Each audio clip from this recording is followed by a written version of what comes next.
Hello everyone, this is Richa welcoming you all to my YouTube channel named Eco Simplified. This video is going to be special because in this video we are going to discuss the new education policy 2020. I know कि इस specific topic पे YouTube पे बहुत सारी videos आप लोगों ने अभी तक देख ली होंगी, पर ये वीडियो खास इसलिए होने वाली है क्योंकि हम इस स्पेसिफिक वीडियो में इस न्यू एजुकेशन पॉलिसी के दो अलग अलग व्यू पॉइंट्स देखेंगे. ठीक है, पहला स्टूडेंट्स के पॉइंट ऑफ व्यू से, उसके बाद टीचर्स के पॉइंट ऑफ व्यू से. ठीक है, और वीडियो स्टार्ट करने से पहले आई वुड लाइक टू से कि कुछ टेक्निकल इश्यूज़ की वजह से मैं ये वीडियोस अपलोड नहीं कर पा रही थी, बट अब नेक्स्ट वीक में यानी आने वाले वीक में जितनी भी वीडियोस हैं वो डेली अपलोड होंगी. So do like, share, subscribe and comment. बातें बहुत हो गई, अब देखते हैं इस जो न्यू एजुकेशन पॉलिसी है हमारी 2020 की, इसको सबसे पहले टीचर्स के स्टूडेंट के पॉइंट ऑफ व्यू से, उसके बाद टीचर्स के पॉइंट ऑफ व्यू से हम देखेंगे. तो आगे बढ़ते हैं और हिस्ट्री पे चलते हैं. ठीक है, इंडिया की एजुकेशन पॉलिसीज़ की हिस्ट्री पे. तो जो फर्स्ट एजुकेशन पॉलिसी आई थी दैट वाज इन 1978 और ये आई थी जब इंदिरा गांधी गवर्नमेंट थी. ठीक है, इसको हम कोठारी कमीशन के भी नाम से जानते हैं, काफ़ी फेमस है ये. सेकेंड एजुकेशन पॉलिसी जो है हमारी 1986 की, जो राजीव गांधी गवर्नमेंट में आई थी. यानी दो एजुकेशन पॉलिसीज़ अभी तक इंडिया में आई हैं, first 1978 and second 1986. Okay, and after 1986 हमारी कोई एजुकेशन पॉलिसी नहीं आई थी. ये जो 1986 वाली पॉलिसी है इसको ईयर 1992 में, ठीक है, मॉडिफाई किया गया था. किसने किया था? पीवी नरसिम्हा राव की गवर्नमेंट ने इसको 1992 में क्या किया था? मॉडिफाई किया था. अब 1986 के बाद यानी 34 ईयर्स हमारी न्यू या नेशनल एजुकेशन पॉलिसी आई है 2020, और ये आई है नरेंद्र मोदी गवर्नमेंट में. ठीक है, तो अब हम ये कह सकते हैं कि राइट टू एजुकेशन के बाद कोई बहुत बड़ी चीज़ हुई है इंडिया में एजुकेशन के फील्ड में, तो वो है new education policy. On paper ये एजुकेशन पॉलिसी जो है वो काफ़ी अच्छी है, पर अब देखना ये है कि इसका इम्प्लीमेंटेशन कितनी अच्छी तरीके से हो पाता है. अब हम आगे बढ़ते हैं और ये देखते हैं कि भारतीय जनता पार्टी जब 2014 में इलेक्शंस के लिए उतरी थी, ठीक है, उस टाइम पे भारतीय जनता पार्टी के इलेक्शन मैनिफेस्टो में इस जो न्यू एजुकेशन पॉलिसी हमारी 2020 उसके बारे में दिया गया था ऑलरेडी. ठीक है, यानी ये एजुकेशन पॉलिसी में चेंज लाने का जो उनका नज़रिया था, जो उनकी पॉलिसीज़ थी, वो उन्होंने अपने इलेक्शन मैनिफेस्टो में भी दी हुई थी. तो अब हम आगे चलते हैं और देखते हैं कि आखिर ये न्यू एजुकेशन पॉलिसी की कमिटीज़ कब बनी थी. न्यू एजुकेशन पॉलिसी की ना दो कमिटीज़ बनी हैं अभी तक. ठीक है, फर्स्ट कमेटी जो बनी थी वो 2015 में जब ह्यूमन रिसोर्स डेवलपमेंट की मिनिस्ट्री हेड कर रही थी स्मृति ईरानी, ठीक है, उस टाइम पे बनाई गई थी. चेयरपर्सन हमारे TSR सुब्रमण्यम थे. इस स्पेसिफिक कमेटी ने 7 मई 2016 को अपनी रिपोर्ट सबमिट की थी. ये जो रिपोर्ट सबमिट हुई थी इस पे अक्टूबर 2016 में गवर्नमेंट ने सजेशंस रिलीज़ करके सजेशंस मंगाए, पर उसका कोई फ़ायदा नहीं हो पाया, इम्प्लीमेंटेशन नहीं हो पाया, उसको फर्दर हम आगे लेके नहीं जा पाए. अब ये जो कमेटी बनी थी TSR सुब्रमण्यम जिसके चेयरपर्सन थे और 2015 में ये कमेटी बैठाई गई थी, इसने मेन ऑब्जेक्टिव क्या रखा एजुकेशन की फील्ड में कि हमें क्वालिटी ऑफ एजुकेशन पे ध्यान देना है, क्रेडिबिलिटी ऑफ एजुकेशन पे ध्यान देना है, और कोई भी पॉलिसी इम्प्लीमेंट करने में जो गैप्स आते हैं उस पे ध्यान देना है. ये 3 मेन ऑब्जेक्टिव बताए गए थे इस कमेटी के द्वारा. अब क्योंकि हमें पता है कि सजेशंस मंगाए गए थे अक्टूबर 2016 में, पर कुछ फ़ायदा नहीं हो पाया था, फिर एक दूसरी कमेटी बनाई गई. चेयरपर्सन थे डॉक्टर के कस्तूरी रंगन जो कि इसरो से बिलोंग करते हैं. उस स्पेसिफिक कमेटी में टोटल 9 मेंबर्स थे. इस कमेटी ने अपना ड्राफ्ट नेशनल एजुकेशन पॉलिसी का 2019 में गवर्नमेंट को सबमिट कर दिया था. अब 2019 में जब ड्राफ्ट आया था उसके बाद फिर गवर्नमेंट ने क्या किया था, सजेशंस वगैरह मंगाए थे, ड्राफ्ट रिलीज़ किया था और अब 2020 में ये नेशनल एजुकेशन पॉलिसी या न्यू एजुकेशन पॉलिसी जो है वो पास हो चुकी है, बिल बन चुका है। तो जो 3 मेजर पॉइंट्स हैं इस नेशनल एजुकेशन पॉलिसी 2020 के, उन पे हम देखते हैं। सबसे पहली चीज़ जो HRD मिनिस्ट्री थी हमारी, ह्यूमन रिसोर्स डेवलपमेंट की जो मिनिस्ट्री थी, उसका नाम चेंज करके मिनिस्ट्री ऑफ एजुकेशन कर दिया गया है। ठीक है, मेजर पॉइंट है, HRD मिनिस्ट्री अब नहीं रहेगी, उसका नाम चेंज करके मिनिस्ट्री ऑफ एजुकेशन कर दिया गया है। सेकेंड पॉइंट यहाँ पे है कि GDP का 6% इन्वेस्टमेंट जो है वो एजुकेशन में होगा, यानी टोटल इंडिया की GDP जितनी भी है उसका 6% किस में जाएगा, एजुकेशन में जाएगा। Earlier this was only 1.6%। Third point जो मेजर कहा गया है कि बाय 2035 ग्रॉस इनरोलमेंट रेशियो जो हमारा है वो 50% से इंक्रीज किया जाएगा। ठीक है, तो ये 3 मेजर पॉइंट्स हैं इस नेशनल एजुकेशन पॉलिसी 2020 के। अब हम आगे चलते हैं और देखते हैं कि बाकी और क्या क्या चीज़ें कही गई हैं इस नेशनल एजुकेशन पॉलिसी में। ठीक है, अब यहाँ से हम डिटेल्ड एनालिसिस शुरू करेंगे न्यू एजुकेशन पॉलिसी का।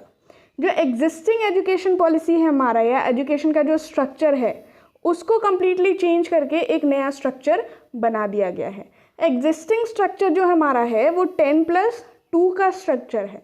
पहले 10 साल में एज ग्रुप के बच्चे जिनको कंसीडर किया जाता था वो 10 से 16 साल के होते थे, और जो 2 साल हमारा बचता था यानी 11th और 12th जिसमें हम कंटिन्यू करते थे वो 16 to 18 होते थे। अब इस स्पेसिफिक स्ट्रक्चर को, जो 10+2 का स्ट्रक्चर है, इसको चेंज करके 5+3+3+4 के फॉर्मेट में तोड़ दिया गया है। अब ये 5+3+3+4 जो है, इसमें पहले 5 years जो हैं इसमें बच्चों के मेंटल डेवलपमेंट में, बिहेवियरल डेवलपमेंट पे ध्यान दिया जाएगा, जिसमें anganwadi, pre school, play school जिसे हम बोल सकते हैं, और क्लासेस 1st और 2nd को कंसीडर किया जाएगा। Age group will be 3 to 6। ठीक है, यानी इस स्पेसिफिक एरिया पे जहाँ पहले इसको कंसीडर नहीं किया जाता था, जिसे हम अपर KG, लोअर KG, नर्सरी, ये सारी चीज़ें भी कहते थे, इसको कंसीडर नहीं किया जाता था, पर अब ये भी कंसीडर किया जाएगा। क्यों? क्योंकि ये अर्ली फेज़ होता है किसी भी बच्चे के डेवलपमेंट, ओवरऑल डेवलपमेंट का। इसके बाद ये बोला गया है कि जो अगले 3 साल हैं उसमें बच्चा क्लास 3 to 5 में होगा, एज क्या होगा, 8 से 11। उसके बाद के 3 साल 6 क्लासेस 6 to 8, एज 11 to 14, और फिर अगले जो 4 साल हैं यानी क्लास 9th to 12th, पहले 11 12th एक अलग कैटेगरी में आता था, पर अब 9 to 12th को एक स्पेसिफिक कैटेगरी में डाल दिया गया है, और एज स्ट्रक्चर क्या होगा, 14 to 18। तो ये बात थी किसकी, जो स्ट्रक्चरल चेंजेस आए हैं किसमें, हमारी न्यू एजुकेशन पॉलिसी में, यानी जो एग्जिस्टिंग था 10+2 उसको छोटे छोटे पार्ट में ब्रेक कर दिया गया, 5+3+3+4। अब आगे चलते हैं और ये देखते हैं कि स्कूल एजुकेशन के फील्ड में कौन कौन से मेजर रिफॉर्म्स लाए गए हैं। ठीक है, स्कूल एजुकेशन के फील्ड में जो सबसे बड़ा रिफॉर्म है वो ये कि क्लास 6 से, यानी 6th स्टैंडर्ड से बच्चों को कोडिंग सिखाई जाएगी। इसका सबसे बड़ा एग्जाम्पल चाइना है। चाइना में ये प्रैक्टिस बहुत टाइम से चल रही है और आज हम चाइना की डेवलपमेंट देख सकते हैं।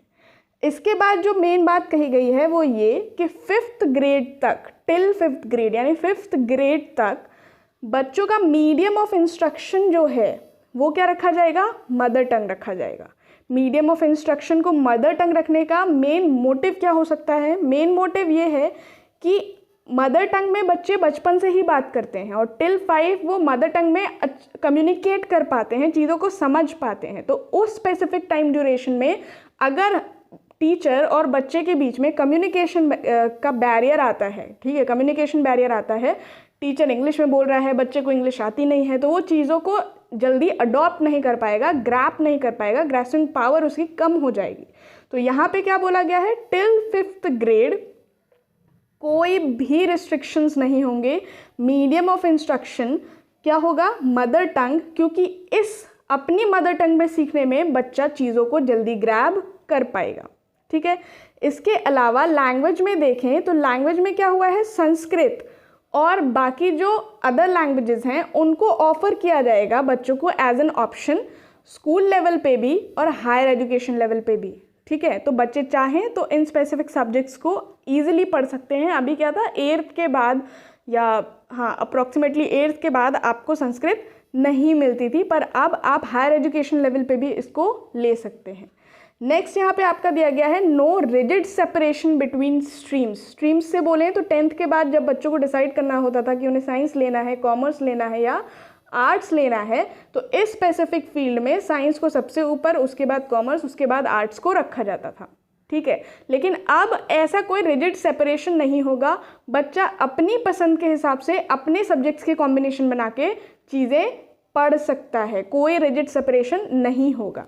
नेक्स्ट आपका दिया हुआ है यहाँ पे कि रिपोर्ट कार्ड जो है वो स्किल प्लस कैपेबिलिटीज़ पे बनाएंगे, मतलब 360 डिग्री पे ओवरऑल क्या होगा, हमारा रिपोर्ट कार्ड बनेगी जिसमें बच्चों के एक्स्ट्रा करिकुलर एक्टिविटीज़ को भी देखा जाएगा, वो पढ़ाई के अलावा और क्या क्या काम कर रहा है वो भी देखा जाएगा, मतलब ओवरऑल डेवलपमेंट देखा जाएगा बच्चे का। ऐसा नहीं है कि अगर वो एकेडमिक्स में अच्छा नहीं कर पा रहा है और अगर एक्स्ट्रा करिकुलर एक्टिविटीज़ में अच्छा कर रहा है तो उसको कम आंका जाएगा क्योंकि आप एकेडमिक्स में अच्छा नहीं कर रहे हो, नहीं। वो अगर किसी भी एक फील्ड में अच्छा कर रहा है तो उसको उस स्पेसिफिक फील्ड के लिए अप्रिसिएशन ज़रूर मिलेगा। अब यहाँ इतनी बात हो गई किसकी, स्कूल एजुकेशन की। आगे हम बढ़ते हैं हायर एजुकेशन पे कि मेजर रिफॉर्म्स हायर एजुकेशन के फील्ड में क्या रहे हैं। तो होलिस्टिक अंडर ग्रेजुएट प्रोग्राम है, वोकेशनल सब्जेक्ट्स हैं हमारे, इंटरडिसिप्लिनरी कॉम्बिनेशन ऑफ सब्जेक्ट्स हैं, एमफिल को डिसकंटिन्यू कर दिया जाएगा और पब्लिक इन्वेस्टमेंट को एजुकेशन के फील्ड में 6% बढ़ा दिया जाएगा जीडीपी के लिए, ठीक है। तो इतने सारे चेंजेस हुए हैं हायर एजुकेशन की फील्ड में। अब आगे देखते हैं कि हायर एजुकेशन की फील्ड में कौन कौन सी बॉडीज़ को सेटअप किया जाएगा। तो रिसर्च को फोस्टर करने के लिए, ठीक है, आईआईटी और आईएमएम के लेवल पे रिसर्च को फोस्टर करने के लिए मेरूज बनाए जाएंगे, MERU, Meru, multi disciplinary education and research university. इनको सेटअप किया जाएगा जो रिसर्च वर्क को फोस्टर करने का काम करेंगे। अब रिसर्च कल्चर को हायर एजुकेशन में और प्रमोट करने के लिए नेशनल रिसर्च फाउंडेशंस बनाए जाएंगे, ठीक है। एक सिंगल रेगुलेटरी बॉडी बनाई जाएगी जिसे हम बोलेंगे higher education commission of India. इसमें सारे स्ट्रीम्स आपके इन्वॉल्व होंगे एक्सेप्ट मेडिकल एंड लीगल। और लास्ट चीज़ यहाँ पे बोली गई है एकेडमिक बैंक ऑफ क्रेडिट। तो ये जो एकेडमिक बैंक ऑफ क्रेडिट है इसको हम आगे नेक्स्ट टू नेक्स्ट स्लाइड में देखेंगे। अभी हम बात कर लेते हैं हायर एजुकेशन के फील्ड में जो सबसे बड़ा चेंज है, multi exit and multiple entry options, ठीक है। The under graduate degree will be for duration of 3 to 4 years but with multiple entry and exit options with in this period with appropriate certificate, ठीक है। यानी multiple entry multiple exit options हैं under graduation programme के लिए, 3 से 4 साल की जो ग्रेजुएशन होता है उसके लिए। अब समझते हैं कि मल्टीपल एंट्री और मल्टीपल एग्जिट होता क्या है। कई बार ऐसा काफ़ी लोगों के साथ होता है कि कुछ प्रॉब्लम्स की वजह से उनको अपनी पढ़ाई बीच में छोड़नी पड़ जाती है। तो अभी का जो हमारा एजुकेशन सिस्टम है वो क्या कहता है कि अगर आपने सेकेंड ईयर में अपनी पढ़ाई छोड़ दी है या फर्स्ट ईयर में अपनी पढ़ाई छोड़ दी है और आप कुछ सालों बाद दोबारा से पढ़ाई करना चाहते हो तो आपको क्या करना पड़ेगा, दोबारा से वो फर्स्ट ईयर और सेकेंड ईयर पूरा रिपीट करना पड़ेगा। लेकिन ये multiple exit multiple entry options इन सारी चीज़ों को एलिमिनेट करता है। If a student exits a programme after year 1, अगर 1 साल कंप्लीट करने के बाद आप वो प्रोग्राम छोड़ते हो तो आपको वोकेशनल सर्टिफिकेट दिया जाएगा। अगर सेकेंड ईयर में आप कोई प्रोग्राम छोड़ते हो तो आप वहाँ पे आपको एडवांस डिप्लोमा की डिग्री एडवांस डिप्लोमा का सर्टिफिकेशन मिलेगा। अगर आप थर्ड ईयर में आके छोड़ते हो तो आपको बैचलरेट की डिग्री मिलेगी और अगर आप 4th ईयर तक कंप्लीट करते हो तो आपको Bachelorette degree with research provide की जाएगी। क्योंकि रिसर्च को फोस्टर करने के लिए हमने अभी पढ़ा कि मेरू और बाकी नेशनल रिसर्च फाउंडेशंस वगैरह बनाए जा रहे हैं। तो ये चीज़ काफ़ी अच्छी है उन लोगों के लिए जिनको कभी किसी प्रॉब्लम्स की वजह से अपनी पढ़ाई बीच में छोड़नी पड़ जाती है और वो फिर आगे फर्दर पढ़ाई कंटिन्यू नहीं कर पाते हैं। अब हम आगे चलते हैं और देखते हैं कि एकेडमिक बैंक ऑफ क्रेडिट क्या है। For some reason if one leaves in third year, she can return after a fixed period without being asked to repeat a year and resume education by utilizing credit for further education। अगर मान लो किसी लड़के या लड़की ने third year में अपनी पढ़ाई छोड़ दी है, ठीक है, और एक स्पेसिफिक सेट ऑफ टाइम के बाद यानी 2 साल बाद 3 साल बाद, ठीक है, वो अपनी पढ़ाई में वापस आता है, तो उसको जो मान लो फर्स्ट ईयर और सेकेंड ईयर तो कंप्लीट किए थे ना उसने, तो उसके बेसिस पे उसको क्या दिया जाएगा, क्रेडिट्स दिए जाएंगे। ठीक है, ये ऑनलाइन सिस्टम होगा, आप कहीं से भी बैठे बैठे अपने क्रेडिट्स देख सकते हो, कोई भी आपके क्रेडिट्स देख सकता है। और फिर आप क्या करोगे, उस एकेडमिक क्रेडिट को यूज़ करते हुए आगे की पढ़ाई अपनी पूरी करोगे और ये एकेडमिक क्रेडिट्स जोड़े जाएंगे ये देखने के लिए कि आपको फाइनल डिग्री अर्न कर पा रहे हो या नहीं कर पाओगे। ठीक है, तो ये काफ़ी अच्छी चीज़ है। सेम चीज़ जैसे कि multiple entry multiple exit option का आप एक पार्ट कह सकते हो इसको। अब हम आगे चलते हैं और देखते हैं कि ये सारी बातें तो रही बच्चों के पॉइंट ऑफ व्यू से यानी स्टूडेंट्स के पॉइंट ऑफ व्यू से। अब टीचर्स के पॉइंट ऑफ व्यू से क्या क्या चेंजेस आएंगे। तो जब एजुकेशन के फील्ड में चेंज आ रहा है ना, तो 2 मेन कंटेंट होते हैं, पहला टीचर, दूसरा स्टूडेंट्स। इन दोनों में चेंजेस आते हैं। तो स्टूडेंट्स का हमने ऑलरेडी देख लिया है, अब बात करते हैं हम टीचर्स पे। तो एक बहुत बड़ी चीज़ जो नेशनल एजुकेशन पॉलिसी में लिखी हुई है वो ये कि about 2 crore out of school children will be brought back into the mainstream under national education policy 2020। ठीक है, मतलब लगभग 2 करोड़ बच्चों को वापस स्कूल के सिस्टम में लाया जाएगा नेशनल एजुकेशन पॉलिसी के तहत। तो जब 2 करोड़ बच्चे सोचो आ रहे हैं, आप सोचो जब 2 करोड़ बच्चे आएंगे एजुकेशन सिस्टम में वापस मल्टीपल एंट्री और मल्टीपल एग्जिट ऑप्शंस के थ्रू या स्कूलिंग सिस्टम के थ्रू, तो उनको पढ़ाने के लिए टीचर्स की भी ज़रूरत पड़ेगी। तो एक काफ़ी अच्छे लेवल पे टीचर्स का रिक्रूटमेंट भी होने वाला है। पर ये टीचर्स का रिक्रूटमेंट जो है ना, अब इसका स्टैंडर्ड और क्वालिटी बढ़ा दी जाएगी, जो कि आगे आने वाले सालों में देखने को ज़रूर मिलेगा। National framework for national curriculum, a new framework for national curriculum framework for teachers education NCFTE यानी NCFTE national curriculum framework for teachers education बनाया जाएगा, जो कि 2021 तक आ जाना चाहिए। ठीक है, और इसको फॉर्मुलेट करेगा आपका national council of teachers education consultation with NCERT, यानी NCERT और NCTE मिलके NCFTE बनाएंगे, जिसमें टीचर्स के लिए बहुत सारी गाइडलाइंस और चेंजेस दिए होंगे और ये आपका 2021 तक आ जाएगा। बाय 2030 यानी 2030 तक टीचिंग के लिए मिनिमम क्वालिफिकेशन जो है आपका वो 4 ईयर B.Ed डिग्री होगी। ठीक है, अब 4 ईयर B.Ed डिग्री होगी कि इसका मतलब ये नहीं है कि अभी जिन लोगों ने 2 साल का B.Ed किया या 1 साल का B.Ed किया उनका वैलिड नहीं रह जाएगा, वैलिड उनका भी रहेगा। बाकी हम देखते हैं क्या चेंजेस और आने वाले हैं, तो इसके लिए घबराने की कोई ज़रूरत नहीं है। हाँ, पर मैं एक चीज़ कहना चाहूँगी, अगर मतलब टीचिंग प्रोफेशन में ऐसा मैंने पर्सनल लेवल पे भी बहुत देखा है कि लोग टीचर बनते हैं सिर्फ इसलिए क्योंकि गवर्नमेंट में पे अच्छा है और उन्हें जाना नहीं पड़ता है। तो अगर आप टीचिंग के लिए पैशनेट नहीं होना तो फिर कोई फ़ायदा नहीं है, आप इस फील्ड में सर्वाइव नहीं कर पाओगे। कंपटीशन बहुत हार्ड होने वाला है, क्वालिटी बहुत अच्छी इंप्रूव होने वाली है। तो अब हम एक नेक्स्ट स्लाइड और है उसमें देखते हैं और क्या चेंजेस हुए हैं टीचर्स के लिए। ठीक है, national professional standard for teachers बनाया जाएगा, यानी टीचर्स के लिए एक स्टैंडर्ड सेट किया जाएगा जो कि दोबारा NCTE करेगा। ये 2022 तक आ जाएगा इन कंसल्टेशन विद NCERT और अदर स्टेट के जो भी चीज़ें हैं उनके कंसल्टेशन के थ्रू।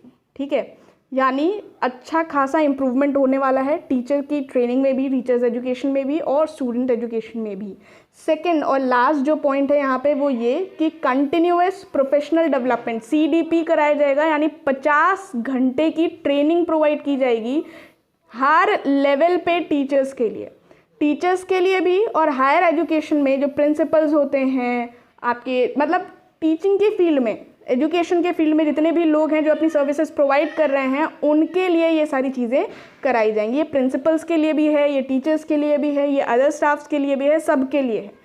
ठीक है, कंटिन्यूअस प्रोफेशनल डेवलपमेंट, ताकि एक बार अगर आपको जॉब मिल गई तो ऐसा ना हो कि आपकी नॉलेज, आपका जो पैशन है वो कम होता चला जाए, आप टाइम के साथ अपडेट ना हो पाओ। ये सारी चीज़ें देखने के लिए आपको training time to time provide की जाएगी। तो यहाँ पे इस स्लाइड के साथ ये नेशनल एजुकेशन पॉलिसी जो है वो ख़त्म होती है। आई होप कि मैंने कोशिश की है ईजी से ईजी लैंग्वेज में आपको ये समझाने की। अगर आपको ये वीडियो पसंद आती है तो डू लाइक, शेयर, सब्सक्राइब और कमेंट, और ज़्यादा से ज़्यादा लोगों के साथ शेयर कीजिए। इससे ज़्यादा मैं कुछ नहीं कहना चाहूँगी। Thank you very much. Stay tuned for upcoming videos with eco simplified.